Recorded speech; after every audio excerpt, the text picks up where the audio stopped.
Assalamualaikum warahmatullahi wabarakatuh.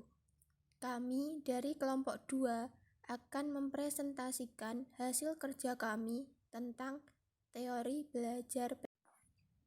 Yang pertama yaitu pengertian belajar dan mengajar. Ada banyak pendapat tentang pengertian belajar dan mengajar. Di sini kami hanya mengambil garis besarnya saja bahwa belajar merupakan proses yang dialami seseorang yang didasarkan pada pengalaman dan praktek hidup yang dijalaninya. Sehingga dengan adanya pengalaman hidup tersebut berdampak pada suatu perubahan terhadap sikap dan perilakunya. Perubahan tersebut tentunya diharapkan sebagai perubahan ke arah yang lebih baik menuju terbentuknya kedewasaan dirinya.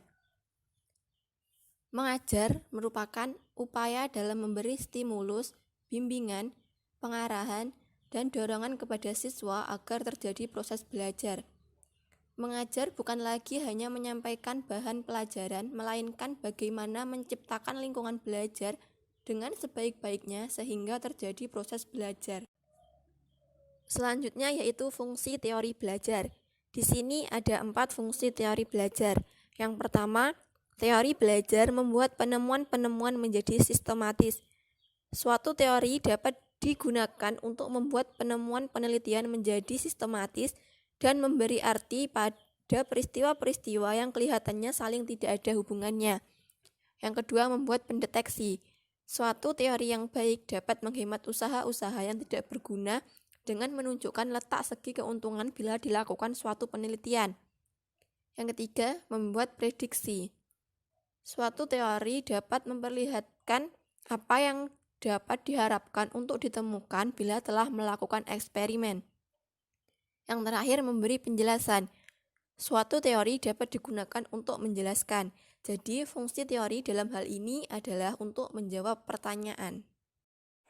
Selanjutnya adalah teori belajar klasik. Dalam teori ini dibagi menjadi 3 bagian, yaitu yang pertama, teori behavioristik. Dalam teori ini menjelaskan belajar adalah perubahan dalam tingkah laku sebagai akibat dari interaksi antara stimulus dan respon. Dan yang kedua adalah teori pengkondisian klasik.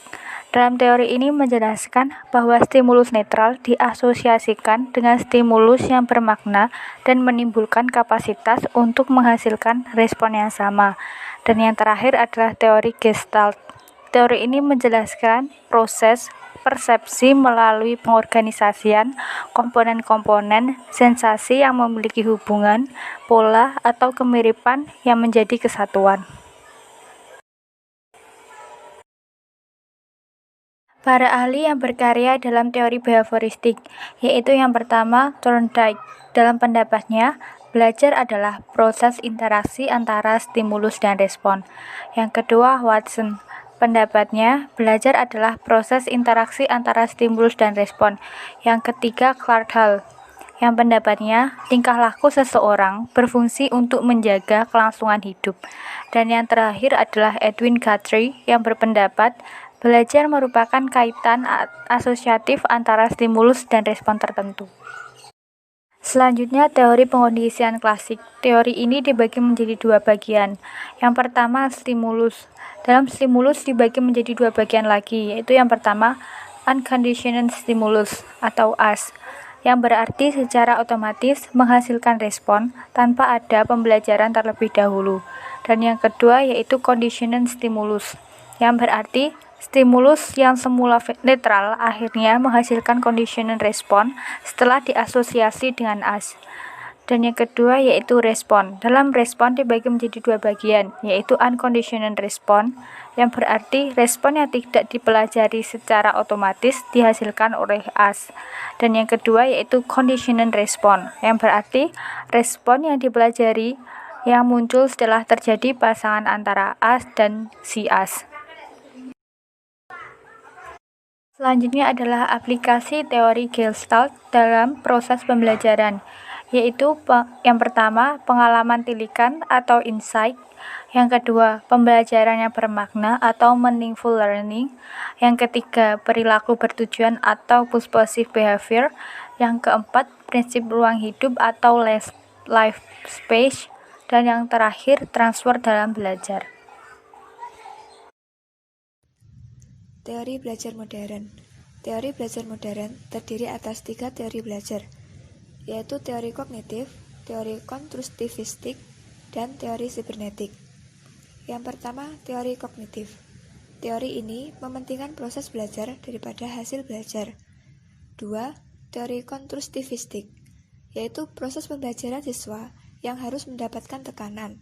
Siswa harus aktif mengembangkan pengetahuannya. Yang ketiga, teori sibernetik. Menurut teori sibernetik, belajar adalah pengolahan informasi.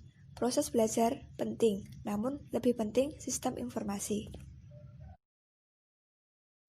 Kelebihan dan kekurangan teori belajar modern. Pertama, teori belajar kognitif. Kelebihan: 1. Kemampuan siswa tidak terlalu dipaksakan. 2. Pembelajaran berpusat pada siswa. Kekurangan: 1.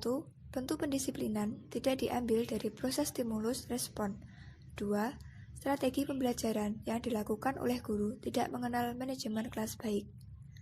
Kedua, teori belajar konstruktivistik. Kelebihan: 1. Siswa dapat mengembangkan pengetahuannya sendiri.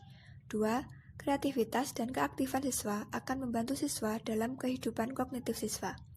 Kekurangan: aksentuasi dari pendidik dan mengajar tidak terfokus pada si pendidik.